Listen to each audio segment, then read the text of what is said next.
আসসালামু আলাইকুম। আজকে আপনাদের মাঝে বিধবা নারী বশীকরণ করার একটা মন্ত্র নিয়ে হাজির হয়েছি। কাজ করার সাথে সাথে সেই বিধবা নারী আপনার সাথে মেলামেশা না করে কোনোভাবেই থাকতে পারবো না, ঘরেও থাকতে পারবো না, বাইরেও থাকতে পারবো না।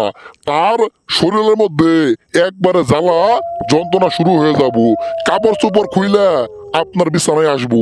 আজকের মন্ত্র এরকমই একটা পাওয়ারফুল মন্ত্র।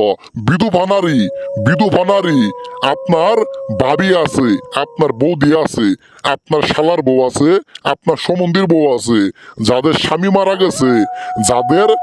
মারা গেছে কিন্তু সেই নারীকে, সেই মহিলাকে দেখলে তার সাথে মিলন করতে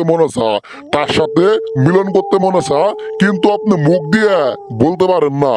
আপনি তাকে মুখ দিয়ে বলতে পারেন না যে তার সাথে মিলন করবেন, তার সাথে সহবাস করবেন, এই কথা আপনি মুখ দিয়ে বলতে পারেন না।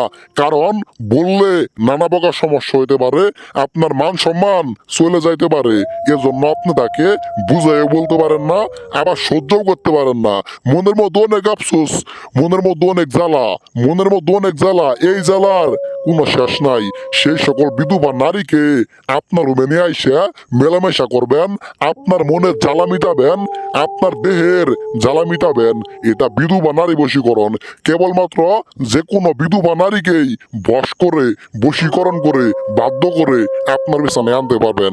কাজ করবেন বিদ্যুতের গতির মতো, সঙ্গে সঙ্গে আপনি কাজের রেজাল্ট পাবেন। আমার এক কথা 100 কথার সমান। কাজ করবেন, কাজের মিস হবো না। সম্মানিত দাদা, কাজ করার আগে সেই বিধবা নারীর গড়ে যায় আপনি বসবেন। বসার পরে কেবলমাত্র আজকের এই মন্ত্রটা আপনি পাঠ করবেন। মন্ত্রটা পাঠ করে তার বিছানার মধ্যে একবার ফু দিবেন।